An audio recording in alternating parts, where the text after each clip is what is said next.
Thinking.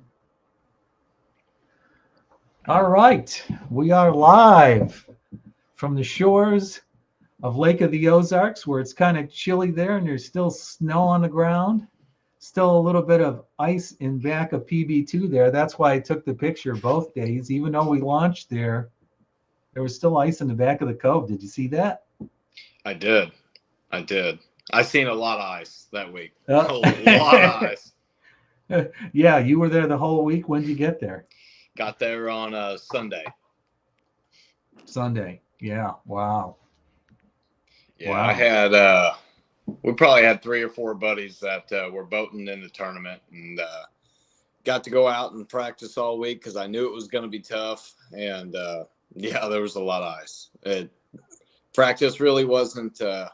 Practice wasn't like it should have been. So it was more scrambling and breaking ice and just trying to find where you could get to. Just trying to stay warm for a week, huh? Pretty much. All right, everybody. We have a special guest today. We have Mr. Oliver Siebert here. He's a co-angler and sometimes angler in BFL and Toyota Series. And Oliver, why don't you tell us a little bit about your tournament experience and what you've been doing lately? Yeah, so I never really fished tournaments growing up. I kind of just always fished ponds, and my dad would take me fishing and whatnot, and I just would always watch the tournaments. I'd wake up on Saturday, watch Bassmaster. So I always there was always that interest, but I just never really done it. And I had a buddy of mine that I seen him. He was fishing BFLs, and I was like, well, what's that? And I kind of called him up, and we got to talking, and he's like, well, you should jump in it. So I started as a co-angler, and man, I just kind of fell in love from there. It's pretty addictive, I gotta say. It's there's nothing like it. I love fishing just for fun, but you jump in that boat and you do it for money. There's something to be said about that. Oh yeah. It brings out that different level of competitiveness. I'm Yes. competitive, but I'm number one priority is having fun and for the experience. Where'd you grow up, Oliver? I grew up in Farmington, Missouri. So it's probably about 3 hours from Lake of the Ozarks, give or take. Yeah.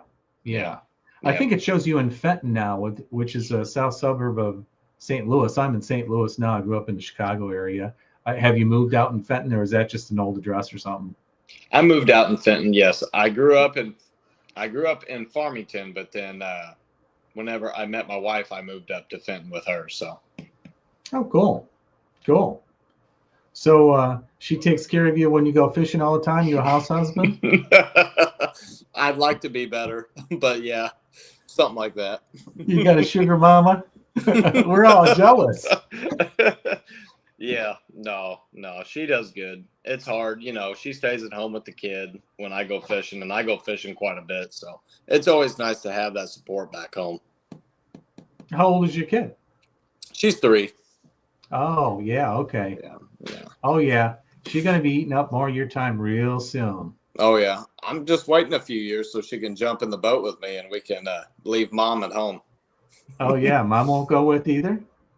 I mean, she will, but you got to catch her on a pretty much from May to September basis. Right. Yeah. Right. She ain't going to get out in this nasty stuff. I don't like to get out in this nasty stuff, but I do anyway. Yeah. So how long have you been fishing in the MLF tournaments or other tournaments too? I started in 2021 with MLF, and I fished some small local club stuff. Probably around 2018 is when I fished my first tournament. Cool. Yeah, I didn't fish the first tournament to 22. And this was my first Toyota. I was talking to a bunch of guys out there, and they're like, okay, being a co-angler in BFL is one thing, you start learning, but the next level is you be a co-angler in Toyota Series and go out with a pro/semi-pro. You learn from a different level. And man, did I get lucky. I drew Drew Gill on the first day. I was like, oh my God. When I saw the text, I had to look at it. I couldn't believe it. I'm like, man, this is Yeah. exactly why I signed up. I don't care if I catch a bass. And well, I guess I whammied myself. Yeah. Well, I will tell you that is 100% true because I started out in the BFLs and I didn't know if I could even compete. And I signed up. My buddy's like, "Oh, you'll be fine, man. You'll be fine." And I was fortunate enough on my first year to win a BFL. Oh, and awesome. and I kind of gained some confidence there, and then I kind of stepped up and spent a little extra money and stepped up to the Toyota Series, and I was just kind of amazed at the competition level. Oh, yeah. You Oh, step yeah. up, and I don't care; those guys can flat out catch them in the back of the boat. Oh, yeah. Every single one of them. And yeah, we had Alan Bernicki on the live stream last week. He gave a lot of good hints, and man, he's one of the best out of the back of the boat.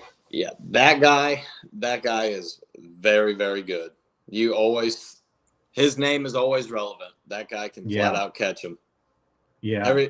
Every time I think I'm doing good, his name's just right above mine, just a little, So yeah. That guy's doing something right. Oh, he's been doing it for a long time. How many Toyotas have you fished? I have fished two full seasons. This is my third season. Oh, wow. Wow, you are the pro. Trying. I fished that first Toyota, and I was hooked again, man. I mean, the BFLs were fun, but getting to fish a 2-day, a possible 3-day event, I mean, can't beat it. Can't beat it. Yeah.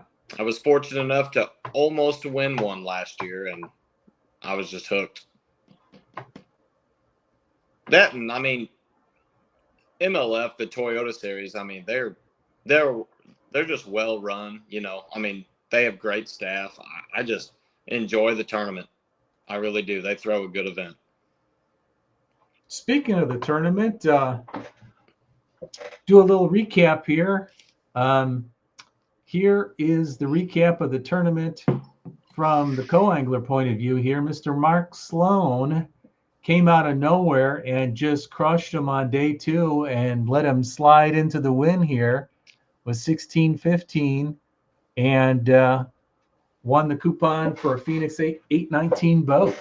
I know it's actually funny. My day 2 boater, he was actually rooming with Mark, and he was kind of saying, how Mark was doing, his whole approach to the whole tournament, and sounds like he was pretty much dialed in from the get-go. He pretty much had an idea what he was going to do, and congrats to him. I mean, oh, absolutely. I mean, and that's awesome. He seemed to be pretty honest, and I saw the write-up today about what he was doing. And if you watch the weigh-in and you talk to a few people, that's what everyone was doing. It at first I'm like, okay, Drew pulls out the little shaky minnow, and he's doing that, and I got a small size jerkbait on, and I'm jerking, and that's not working. And then I had, of course, a nice little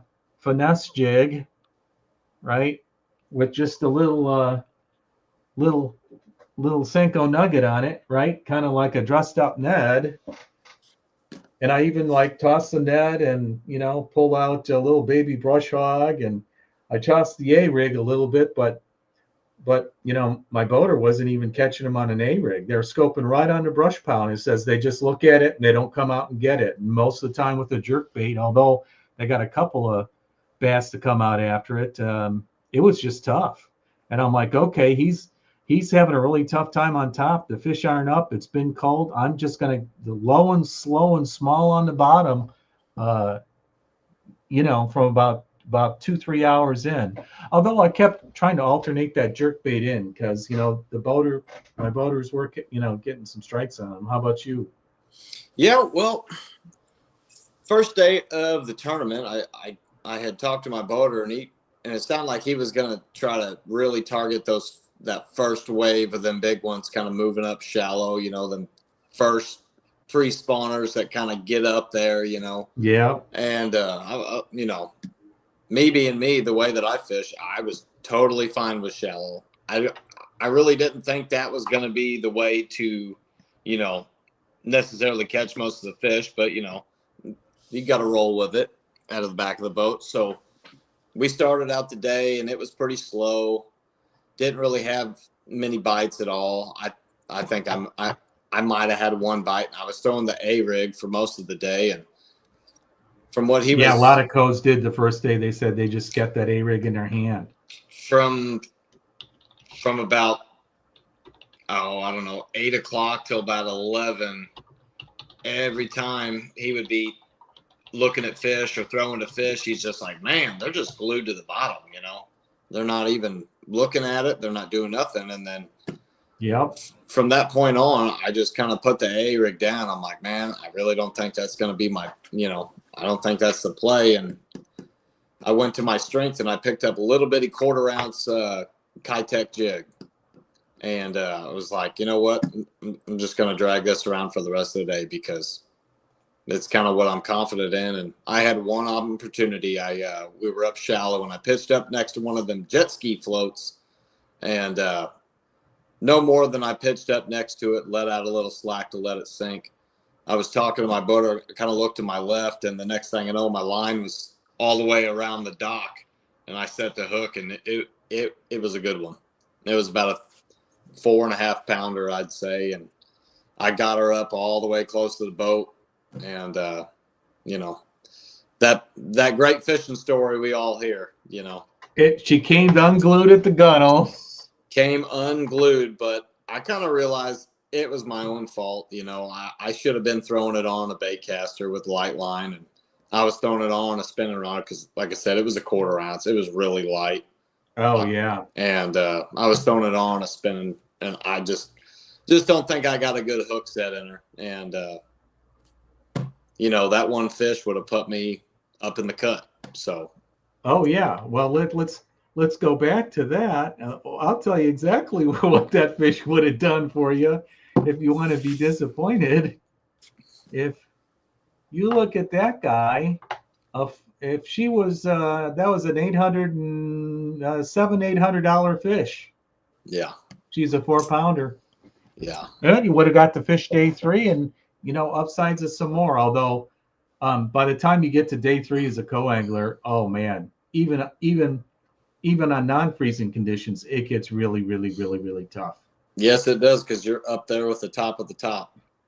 Yeah. And it's not easy to catch fish behind most of these guys in the Toyotas, but you get up in that top 25 and it gets really challenging. You really got to be disciplined.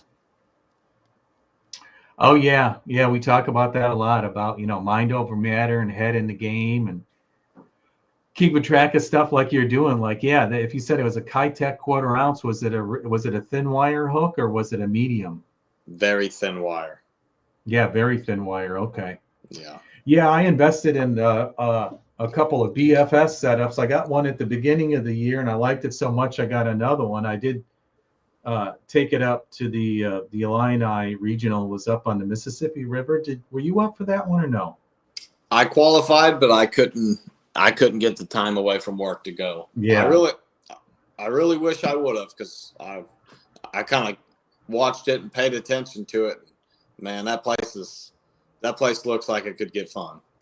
Oh yeah, yeah, going back again this year. So yeah. Yeah. And I tossed it with some really small crankbaits and some finesse jigs too here. And I was thinking, man, if it's going to be this cold, I should take a BFS with us. But I'm like, no, I've got a medium, bait caster, and it's got 12-pound on it, and that's what I caught. The one I caught on it, about 12-incher. But yeah, I thought about it. Hindsight, right? Yep, hindsight's 20/20 for sure. Yeah. Yeah, but I mean, I really didn't have a bad. I mean, on paper, I had a bad tournament, but going back to it, I mean, I had my opportunity day one. Like I said, I messed that up. That's on me. And day 2, I had probably 4 to 5 bites, and Oh, really? Wow. They were all Oh, about. that's awesome. I didn't have a single bite, I don't think, not guaranteed on day two, even though we were in some nice areas. What areas were you fishing on day two? Day two, we were up at the same area as day one. We went pretty much to Point Randall, around that area, and we found some water. We found some water at 40, 41.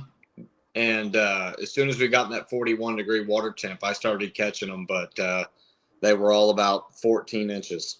Just could not Yeah. catch one to touch, but it was fun to set the hook more than one time a day. Yeah. Yeah. Yeah, day Yeah. two, we did find some shallow bays that were getting sun, and we went back when we got in like 6, 7, 8 feet. We started seeing like 41, 42, 40, but there was just nothing back there. At least the bays we were in. We even tried cranking on some. Some had some rock up shallow, and we hit some docks that are a little shallower. But, yeah, I just that's probably the first tournament that I've been there, and I haven't caught a drum, a white bass, a crop. I mean, just nothing was biting.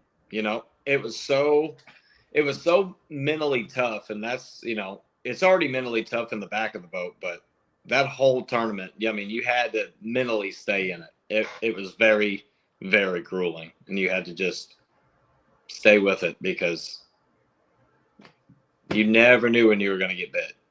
Oh yeah, and I mean, you can never give up either. No, you can't. And hey, Brad's asking, what pound test you use for jig fishing, and well, it's going to be full size jigs, finesse jigs, and we'll talk about that. What brand do you prefer, Oliver? Well, in the warmer weather, when it just kind of depends where I'm fishing. Like at the Ozarks, for instance, I mean, you're flipping around cables, you're flipping around docks, and I mean, I would like to use a little lighter line, but I just kind of buck up and use 18 to 20. And then if I'm really wanting to be finesse, I'll step down to 15. But it usually ranges from 15 to 20. But normal flipping. But what about finesse flipping? Finesse smaller jigs. Finesse flipping, I'm usually running about 10 pound. Yeah. That quarter ounce jig, I'm using 10 pound test. Yeah, you got to have lighter line for a quarter. Yeah. Absolutely. Well, and especially out at the back of the boat, when you're not really getting the most time that you need, you got to make a cast and you got to allow that jig to sink. And, so I just figured with 10 pound test, that jig would sink faster. I'd probably have the best chance of getting a bite in that cold water with really light line. Yeah, I was, Drew, of course, is an uber scoper. And, I was watching him. You'll see it on the video, and some of it you don't see. I'm talking to him. I ask him. I'm looking at the scope. He's really cool, explaining what he's doing. But he is freaking laser focused when he's going. And when he's going from one spot to another, when he's done, man, kaboom. I had a couple of times. I realized right away, about 45 minutes into it, after the 16 ounces of coffee hit me in the 38 degrees, I got to use the facilities. I'm like, hey, Drew, I got to use the facilities. Please don't hop on the trolling motor. Let me know first, because it would have thrown me off of the back of the boat the way he was going. And you know how they're going like this, running the live scope and everything. So I'm like, wow. I on my little nut head, I started out like with the 1/10 or something, and I'm like, I don't have enough time to let it sink slow. He's going so fast, and a lot of times I look at, he'd be on a good target here, or he'd be where I couldn't, didn't want to throw up in front of him on a target, and I had like one or two casts as he was leaving on a target, and I had to get down there quick. So that's something I kind of had to adjust to with him. I had that happen last year once too. Have you had the same experience when, man, even if you want to fish finesse, you kind of can't under some of those conditions when they're moving like that? Yeah, it is hard at getting getting into that, I mean, when they're live scoping like that, especially this time of the year, I mean, you really got to. That's where your mental game really comes into play. You have got to just not get discouraged. I mean, you're going to have an opportunity through the day. I don't care. Yeah. Out of Yeah. Oh, yeah. every single co-angler tournament that I've fished, I don't care what my boater's doing. You're going to have an opportunity, and you got to be ready for it. You have to be.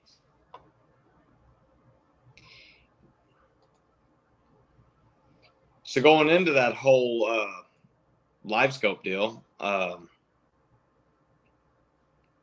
you found yourself in that situation yet? Oh, absolutely.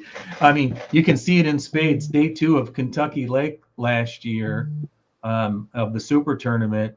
Yeah, this guy was like, I'm going to be hopping around this and that. He would go to a brush pile. He'd throw this bait 3-4 times, that bait 3-4 times, this bait 3-4 times, and go, I mean, it was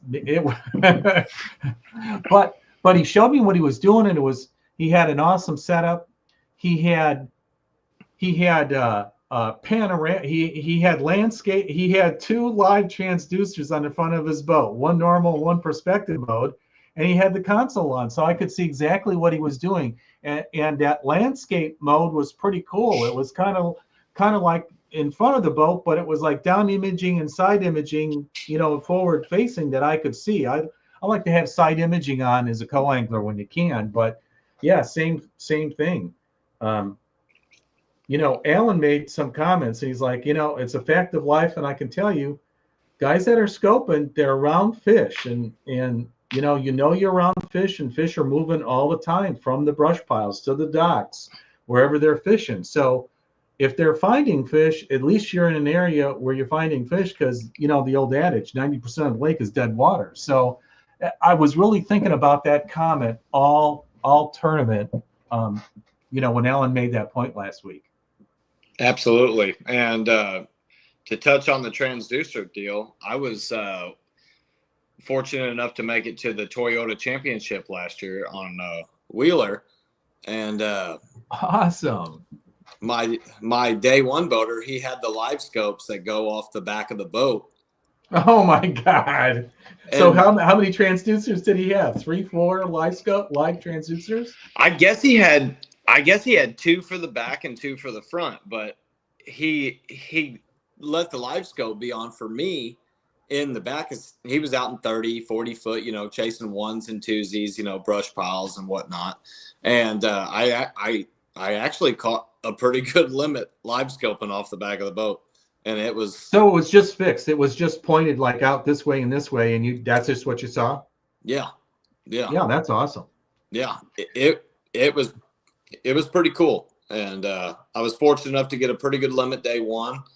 And it was a good time. I mean, there's always ways around it. I mean, Table Rock, for instance, we had a BFL, I don't know if it was last year or 2 years ago, and you're out in 60, 70 foot, they're chasing them, and there's always a way to catch them. I don't believe that, oh, well, I'm just not going to catch fish today. There's always a way. And I kind of slowly figured out when he's out there twitching a minnow, he's chasing packs of spotted bass, and, them spotted bass will come up to the boat when he's reeling one in. And yeah, it's really grueling. You got to be patient, but as he was reeling one in and you'd go get the net, you could drop your minnow off the side of the boat and just kind of let it go down 10, 15 foot, and then net his fish. And a few times you'd look back and your rod was going off the back of the boat because one had already picked it up. So, there's ways. Yeah.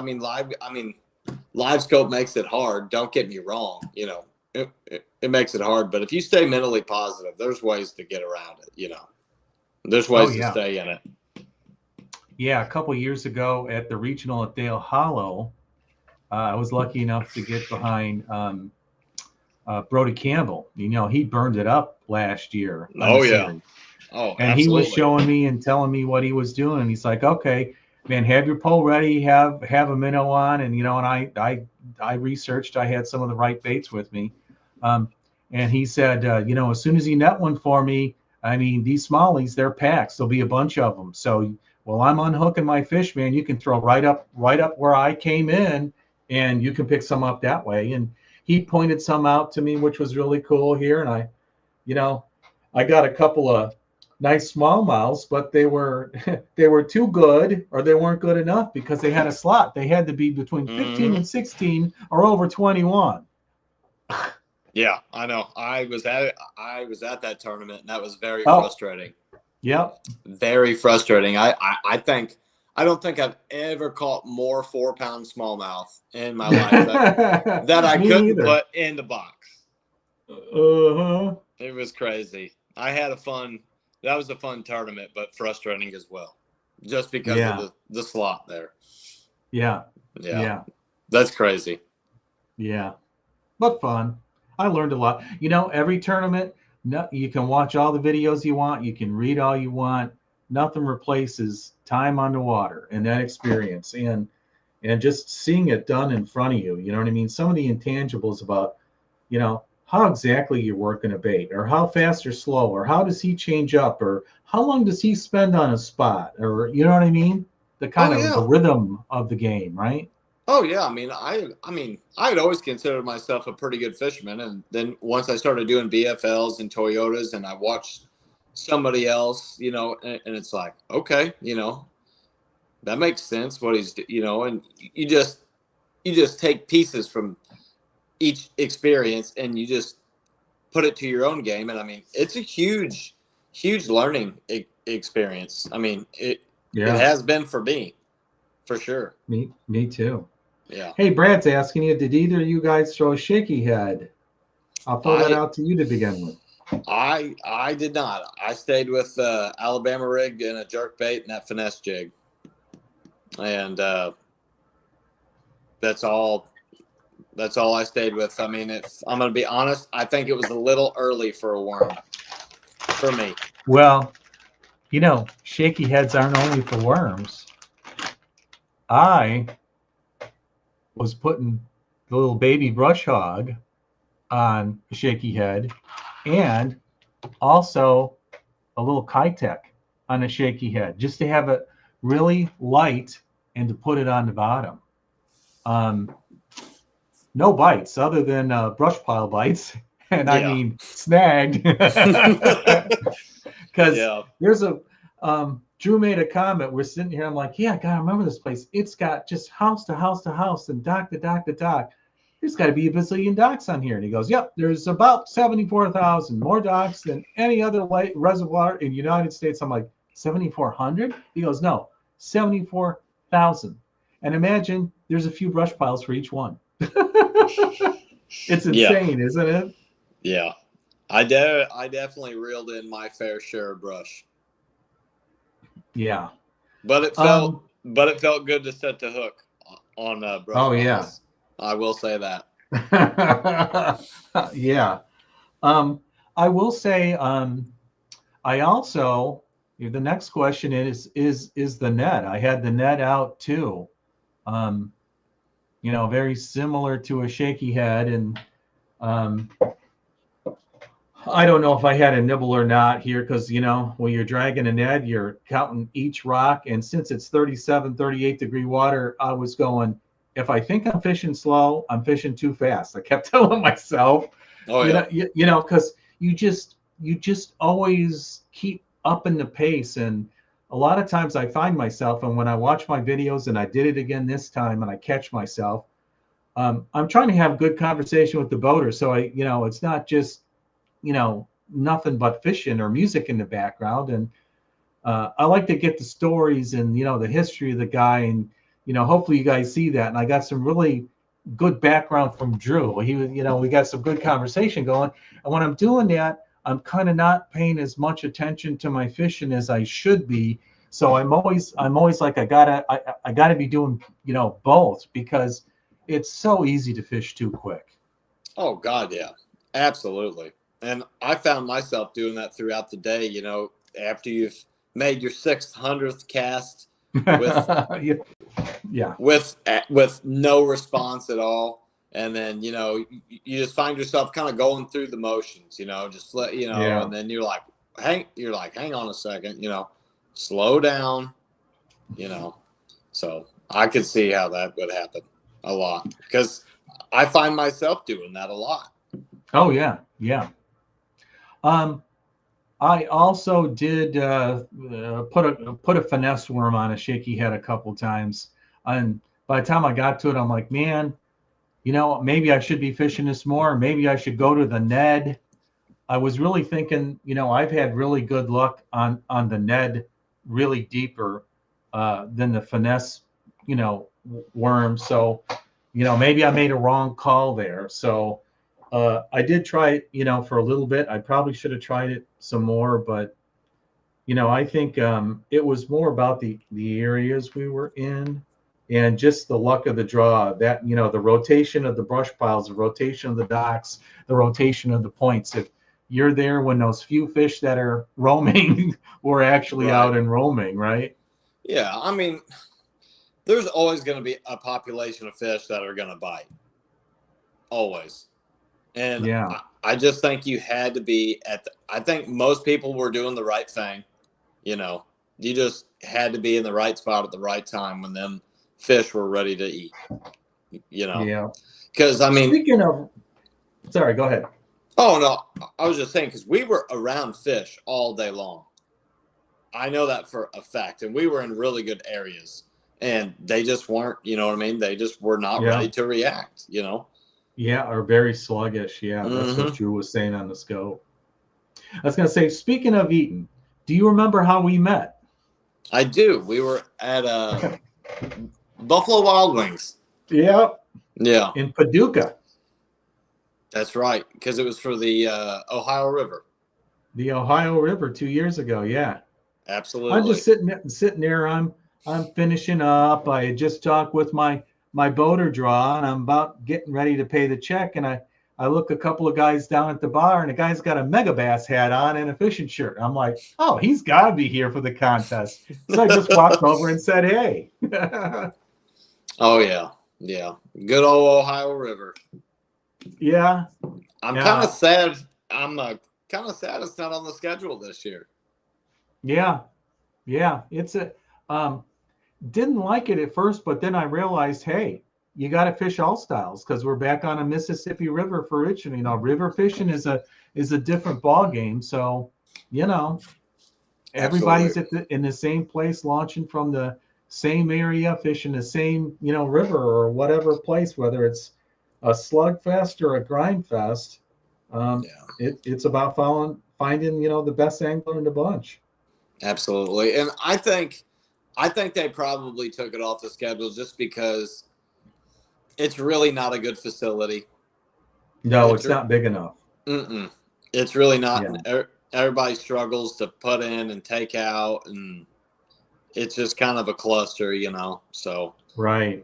I went down to Gunnersville in February. Man, they got the 4 launch. They launched 160 boats faster than we can launch 100 boats on a 1 or 1.5 banger, And then there's no dockage for like Coangler pickup and drop off, and that's another fatal flaw, right? Yeah. Oh yeah.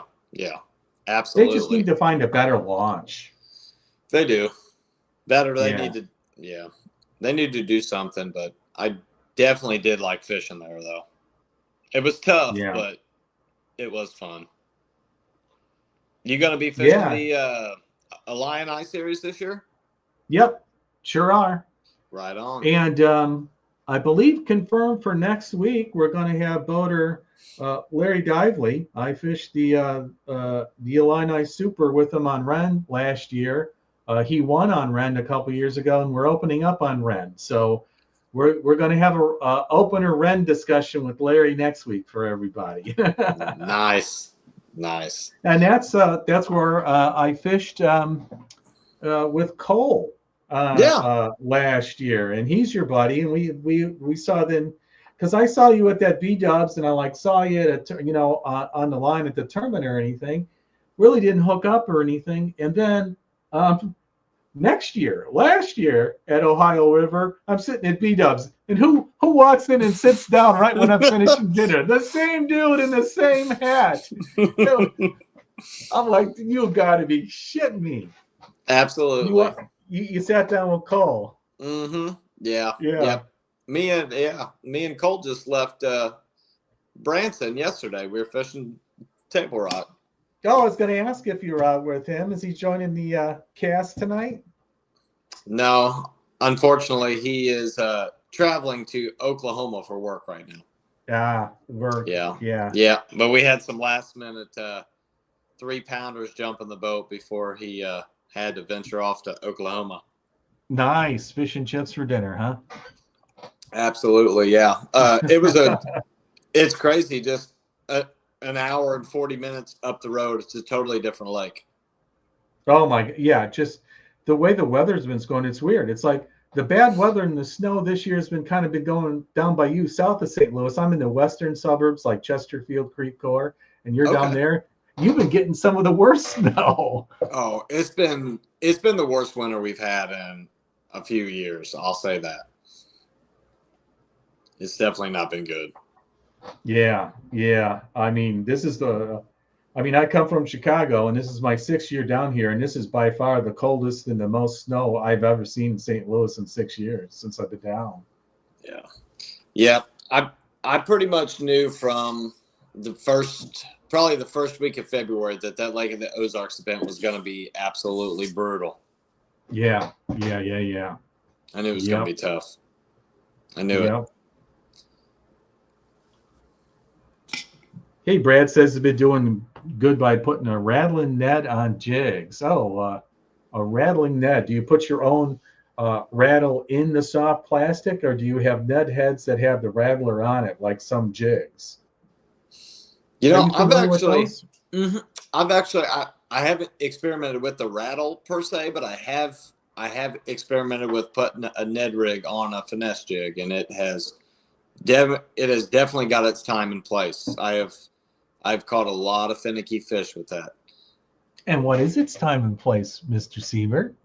Well, do tell. When the fishing's tough, I'll say when that. The fishing's yeah. Okay, I could throw that 24/7 then, huh? Pretty much, I'm in Lake Illinois. It really plays for me in the fall time, though, is when I start to do that. When the bait's kind of really small, they start keying in on the thread.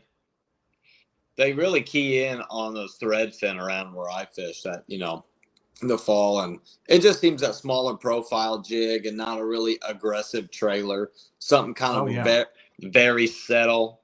It just seems to get bit for me a little bit more. And it's hard for me to really do that because I like that big, aggressive, nasty jig, But sometimes you got to slow down and be a little finessey.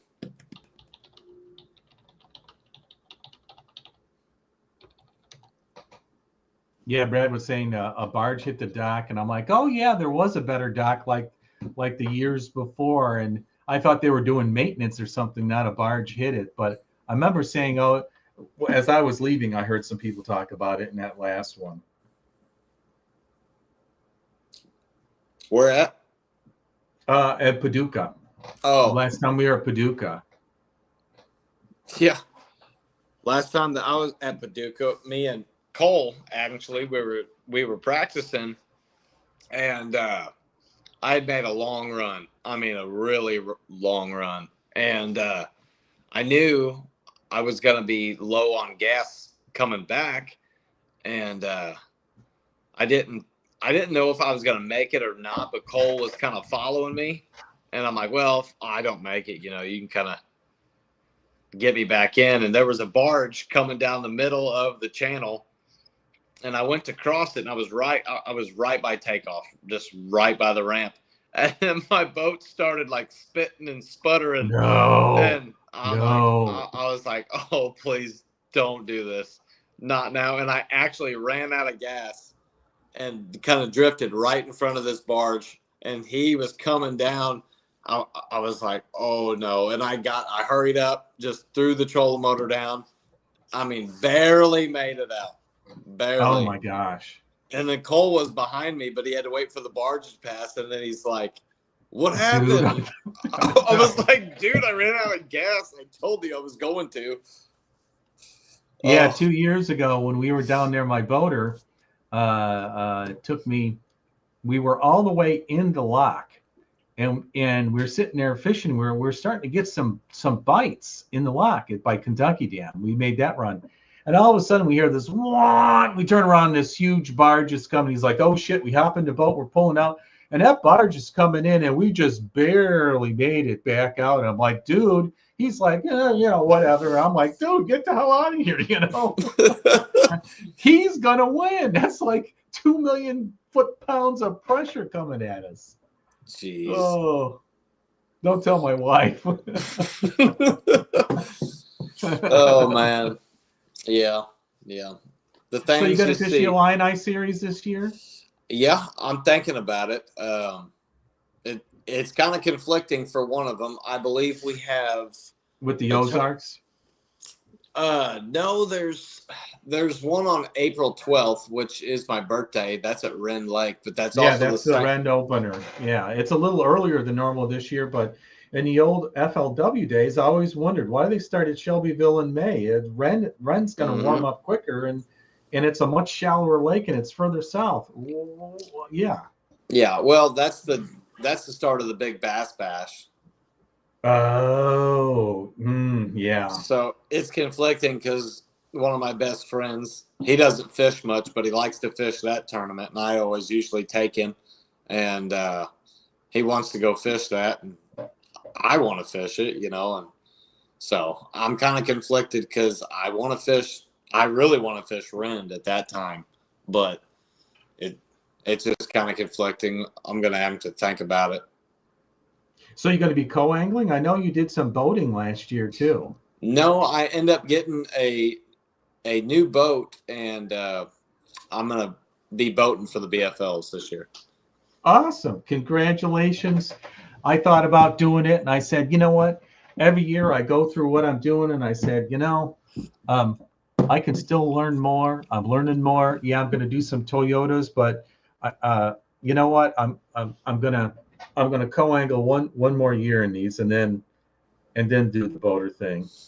And then I'm like, okay, what I want to do for the channel this year. I just kind of fish Shelbyville in my little Pana Lake here for the channel here.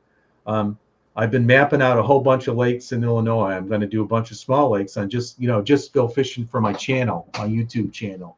So that was kind of my, balance this year. And then I said, oh, hey, I want to do some road trips. So I went down to Guntersville. Man, what an experience that was. Even though I didn't nail them, just fishing grass. There's no grass up here. So I have like no grass experience. And I knew it. I watched the videos. I know you had to fish in front of the grass or come up on top of the grass, just tick the grass.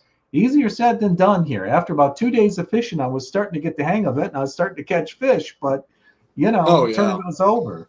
Yeah, we have no grass here in Missouri. We have really no grass lakes at all. Yeah. I actually got some buddies down around the Guntersville place, and when they come up here to Lake of the Ozarks, they can't skip they can't, they can't skip a dock, and I can't fish grass. So, hey, Marion's got a question for you here, Oliver. Oh, you're looking at the tiny font on your phone. She says, "What is your favorite jig color to use?" Oliver looks like a pink kind of guy. Yeah, that's funny. That's my old lady. I figured. Welcome, and thanks for letting him go fishing and be on the channel. He's a great guy. I am not a pink jig kind of guy. That is for sure. Hey man, I'll tell you, those methylite worms, and it's that color. It's that season is about here. Jerk baits with a little pink on them. I even tried some of these. Oh yeah. I was throwing those Crush City. I do really like them. Oh yeah, because you can put one on and used it all day long with that Elastec. Yeah, it's like their version of Elastec. Oh yeah. Yeah, I really like Yeah. that. Like I really like the mares, but they get chewed up pretty quick. But man, one of my favorite, Absolutely. wiggle minnows. Yeah. Uh, Yeah, that's funny that she asked about the jig color because every time I make a tackle warehouse order, she's like, "What'd you get?" I'm like, "Jigs." "What'd you get?" "Jigs." She's like, "Do you yeah. use anything else?" I'm like, sometimes. Yep. Yep. Yeah. I Absolutely. mean, it's just an absolute staple. And what caught them last week? Finesse jigs, Ned rigs, Alabama ribs, and Yep. boaters, jerk baits. Co-anglers not so much on the jerk bait. That's where Yeah. I kind of threw the jerk bait a little too much. Yeah, I threw a jerk bait all practice, and I just couldn't get it going. Yeah. I just couldn't get a bite. And it was really baffling because I mean, usually that's a cold water staple at like the Ozarks, Oh yeah. Table Rock too. and it's one of the best stick bait lakes in the whole state. And I don't know, them fish just wouldn't come up for it at all. Yeah. Did you say stick bait? Yeah, stick bait, jerk bait. Oh, okay. A lot of But, people call Senko worms stick bait, stick worms. yeah. Because Alan mentioned that the other week, and I'm like, oh yeah, I should get back to that. You know what I mean? But I'm like, when you get behind the life scope, you have no time to let a Senko drop. You never fish below 1 foot from the surface. So yeah, just not possible. Yeah. Yeah, but it's crazy to say, out of all the zeros on, especially the co-angler side for the Toyota, we're all in 41st place going into No. Kentucky Lake. Yeah, I guess that's a positive. I mean, I posted on day one. I caught no keeper fish, one non-keeper fish, but the good news is I'm still in 23rd place out of 121 guys. Yeah. Over 85% of the co-anglers did not catch a fish on day one. Over 50% of the boaters did not catch a fish. I mean, professional bass fishermen, 50% of the boaters, not a single bass. Oh, no. And you had drew out with Drew Gill, and he had one fish day one, and that surprised me. I mean, one of the best in the world right now. Yeah. On forward facing. Yep. And it was a forward facing deal. Like, you had to be doing it, and had one fish. And I even told my buddies that I was rooming with, they were all down in the dumps. They were boaters, and they zeroed. And I'm like, dude, Drew Gill had one fish. Chill out, Casey Scanlon 0. I mean, days. I think Harlan 0. Yeah. Good old intuitive angling wasn't so intuitive for the whole tournament either. It was tough. Mr. Randy had a tough event, that's for sure. Yeah. And Michael Harlan, he actually won this tournament in 2021 when the ice was breaking off, and he only had like 7 pounds day one.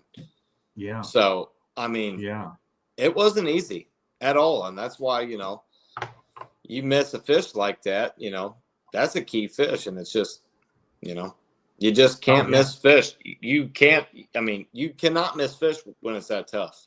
You just can't do it. I totally went in. I said, you know what?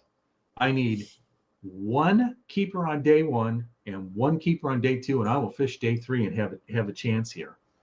And I don't think I'd have a chance to win in hindsight with only one fish each day. But, Sloan, the guy who won, goes out to a point, throws a jig out there, catches a 5-pounder, and a half an hour later, another 5-pounder and a couple of 2-pounders. Boom. You pull up on 1 point and you win a tournament. Just happen to be at that point at the right time with the right bait and fishing it right, And now, and I mean, and that's how it happens. I mean, that Toyota Series last year in April on Grand, I got 3rd place, and I was staying with some co-angler buddies of mine, and they're like, "What were you doing?" And I was Same like, thing you were doing, right?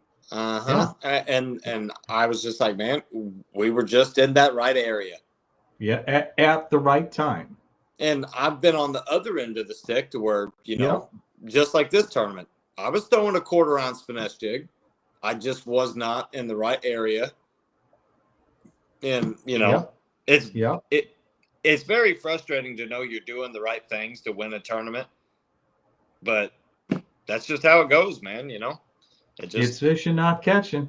mm-hmm. There's luck involved with your boat or draw, involved with the weather that day, luck involved with when he feels like going somewhere and moving, luck on when you make a cast. Mine, I Absolutely. was blind casting. There's lots of brush piles by docks, and typically they're off corners. So he's out here scoping, and I'm like chucking it at docks way far away. And okay, I felt a brush pile. I'm going to throw back in, and that's my one little fish was blindly finding a squirrel, blindly finding a nut. Right? Yep. Yep. It was tough, but I think the rest of the season, especially Kentucky Lake, I'm looking for that event to be really good.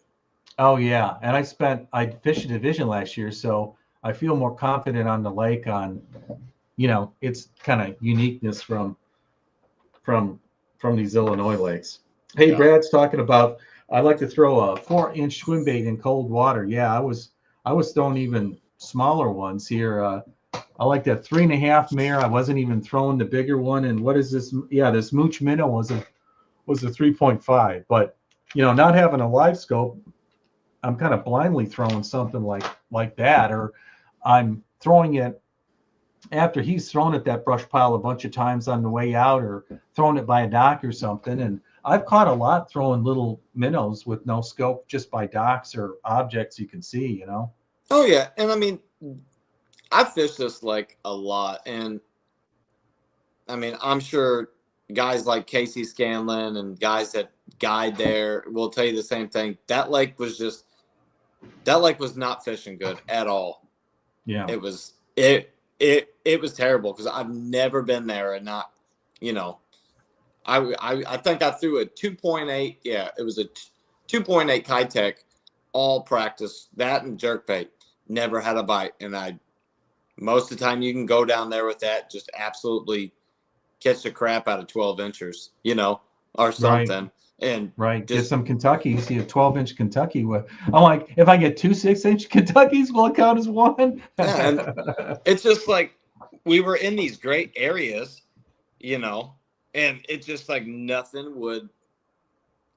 It's just like they were either there glued to the bottom or just they weren't there at all. It's Right. just like, and going back to the mental side of things, I mean, you just had to mentally stay in it. I mean, it was tough. Yeah.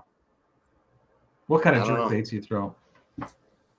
I was throwing the Vision 110 Junior +1. Yep. Yeah. Yeah, day one I had one of those 95s, I forget, but it's more the shallow one. And day two, I went back to my tackle box. I had some 110 +1s, but I knew they were too big. And I did have a couple of the juniors, so I threw those. Yeah. Yeah. I don't know. I mean, I wanted to think they would bite a jerk bait, but all practice by seeing them on scope and seeing how they were reacting. You kind of knew they weren't. Yeah. I kind of knew they weren't, but I still threw it because that's what my brain tells me to do, and that's what myself tells me to do. Right. But oh well. That's so how it goes. How you throwing your 2.8? What do you do with your 2.8? Well, what I was doing is throwing it. I wouldn't throw it shallow at all. If we come up to a point, I would bomb it straight out of the back in probably the deepest part of the point. I would let it sink probably about 3 foot off the bottom. I'd let my first cast, I'd let that swim bait sink all the way just to kind of count it down. And then I'd give it like a 2 or 3 second count less, and then I'd keep it just a little bit off the bottom. Yeah, and just kind of really slow. just crawling it. I mean, Yeah. it was Yeah.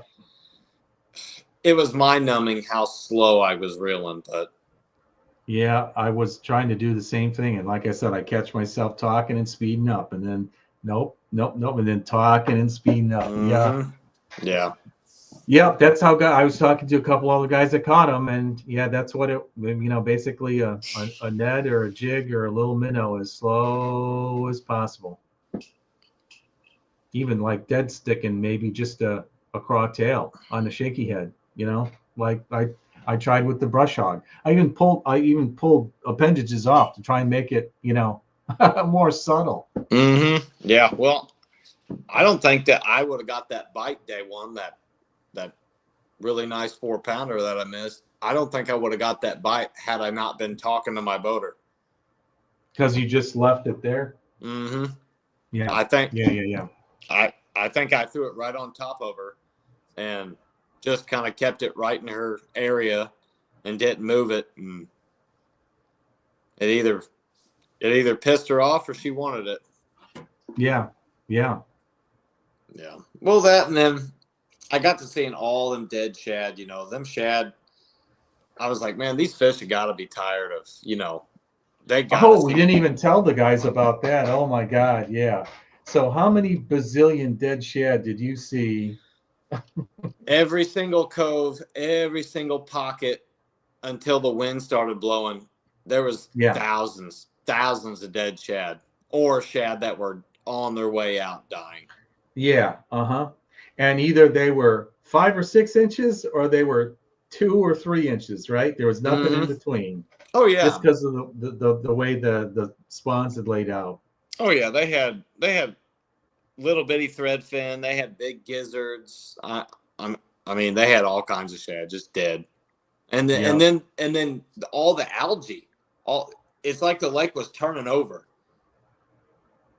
Yeah, it was really odd. I heard Randy talked about that in his last practice day, was it? And I got down there and I saw it. I couldn't believe it.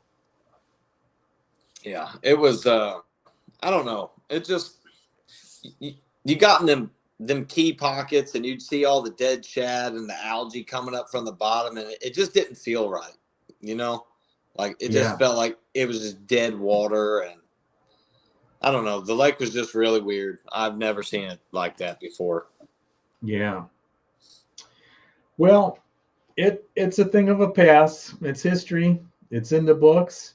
I learned some stuff about fishing some real cold water. I've never done bass fishing in that cold of water. Plenty of Lake Michigan trout and salmon fishing. I remember having to go with my dad in February. The brown trout would spawn in February. In February on Lake Michigan in Chicago, you think it was cold there? You don't know nothing. I don't want to know about it. Let's say you don't need a cooler. All you had to say was Lake Michigan. Yeah. So let's see here. So you're gonna maybe fish a Illini division as a boater, or some of them, and you're fishing Ozarks. I'm gonna fish. I'm gonna fish at least 4 in the Illini. I just think I'm gonna miss my birthday on the first Ren tournament, because we're gonna be down at Lake of the Ozarks fishing the bass or the bass most likely, and then I'll probably try to qualify for that Mississippi River from 4. It should be no problem. Top 65 go. It's only 2 divisions. Yeah. You like that change? I like it better than Dale Hollow. I'm looking forward to it actually this year, because I've never done much river fishing. So I was like, but I'm like, it's a great experience. It was really wild, as opposed to going to a fishing tournament and being either out in the woods or just houses on docks. You're in the middle of a city. It's Quad Cities. That was really wild, launching in the city. So that was pretty cool. And then we went up to Pool 14, and there's some really beautiful spots up there. And then on day 2, we took the ride, 2.5-hour ride, all the way up to Pool 13. And I'm like, oh my God, is it phenomenal up here? But when it takes you 2.5 hours to get there and come back, you don't even have 2 hours of fishing. or you'll miss the lock. So it's an all or nothing gamble on that one, and Yeah. it didn't work out last time. But Yeah, I actually watched that video, and I was thinking, gosh, I don't know if I could sacrifice 2.5 hours of the day unless I absolutely do that I could go up there and wreck them. yeah, he said he had a spot in practice that he did really well, but when we got up there, there was already people on it. There's already other tournaments going on that aren't 2.5 hours away. Yep. Right when we came in, a guy was blowing through a little back channel, kind of where he was fishing too. And that's the problem about those tournaments that you got to lock. I mean, if you find one spot in your boat 100, I mean, all these places are fishing so small now. Yeah. I mean, the odds of you getting on that, especially on a place like that, yeah, probably not in your favor. Yeah. So it definitely and then is. I saw some. It definitely is ahead. a gamble to do that. Yeah. Yeah. I mean, so. And then I had guys that said, "Oh man, we had areas that just kept reloading, and we just kept doing our rounds and culling." And I'm like, God, I wish I knew where those were. Yeah, well, there's a kid in the, I believe he fishes the Ohio division. He was leading that tournament on Coastside day one, or the Illini division. Hayden Swain. Yeah, Hayden Swain. Yeah, I saw him down at Lake of Ozarks. He got zapped too here. Yeah, I saw his video too, man. He got on that point and he just, man, boom, boom, boom, man. It was just magic. Yeah. That place kind of seemed like you just got to be at the right spot at the right time where them fish are pulling up, coming and going. And yeah. That looked like a beautiful spot too. I looked really juicy on the video. They really did. Yeah. So you're going to be, so let's see, are you going to have any practice time down at Kentucky? Yeah. So we're going to go down. I believe the tournament starts on a Tuesday? Yeah, it's odd. It's really odd because probably they're so booked up. It's like in the middle of the week. Yeah. Yeah. So I think we're going to go down that Friday before and then fish the weekend out to it. Oh, yeah. April 8, 9, and 10, which is Tuesday, Wednesday, Thursday. Yeah. Which I'm glad that I kind of rechecked it because we were going to make our reservations for, according to the tournament. And then I went back and I'm like, that's weird. Yeah, and then the Illini Opener is the 12th on Ren. That's a busy fishing week. Yeah, it is. Absolutely, but I love the chase. Yeah, me too. One lake to the next. Yep. All right. Well, thanks so much for coming on here. We're hitting about the 9 o'clock hour here. I don't see any more questions. You got any more sage advice for our co-angling buddies here, Oliver, before we call it a wrap? Yeah, if I could say one thing about co-angling, just stay mentally there. It's huge to stay in the right mindset. You just can't give up, Yeah. Because even if your boater's kind of, you know what I mean, or in a bad mood or not catching them, you just got to tune that right out. You just tune around, pretend I'm on my own back of my own boat, just doing my thing, right? Yep. I've had one bad boater experience in my whole co-angling career, and that was the tournament I won. Because he was mad because you were catching him. Well, the day started off weird. I think the guy was just wanted to be left alone and do his thing. Mm-hmm. So I pretty much turned my back, fished straight out the back of the boat, and done my old thing. We didn't talk the whole day. And that? Yep. That was about the extent of our whole conversation. Yeah. Oh, and/or one more cast and we're moving. Yeah. Yep. Pretty much. All right. But I appreciate you having me on, man.